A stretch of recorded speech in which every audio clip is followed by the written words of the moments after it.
কাল অষ্টমী, আমার ছানাটাকে কালকে ধুতি পাঞ্জাবি পরাবো। এখন ও ঘুমাচ্ছে, ভাবলাম এই সুযোগে ওকে একটু সাজিয়ে দিই। আর এখন বাজে রাত এই যে 11টা বাজে। তো এখন এই যে সব আর কি আমি গুছিয়ে রাখছি, কাল সকালবেলায় অঞ্জলি দিতে যাব। তো এখানে এই যে রূপোর অনেকগুলো ব্রেসলেট পেয়েছে ও অন্নপ্রাশনে, তো তোমাদের সাথে তো শেয়ার করা হয়নি, তো ভাবলাম যে এখন একটু তোমাদেরকে দেখিয়ে দিই ও রূপোর কী কী ব্রেসলেট পেয়েছে। তো দেখো এই একটা ব্রেসলেট, এই যে খুবই সুন্দর। এই ব্রেসলেটটা দিয়েছিল আমার এক কাকিমা। আর এই যে এই আর একটা ব্রেসলেট, এটা দিয়েছিল আমার বান্ধবী বৃষ্টি। তারপরে এই একটা ব্রেসলেট, এই ব্রেসলেটটা দিয়েছে আমার ছোট মাসি শাশুড়ি। আর এই একটা ব্রেসলেট, এই ব্রেসলেটটাও দিয়েছে হচ্ছে আমার নিজের মাসি।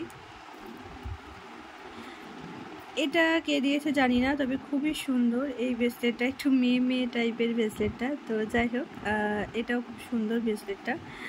আর এই ব্রেসলেটটা দিয়েছে আমার মামা শ্বশুর। এই ব্রেসলেটটা দিয়েছে আমার ছোটদা ভাই।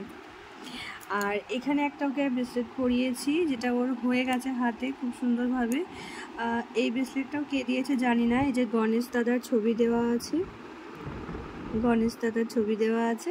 তো গণেশ দাদা খুবই পছন্দ করে, তো সেই জন্য এই ব্রেসলেটটা হয়তো সেই জন্য হয়ে গেছে।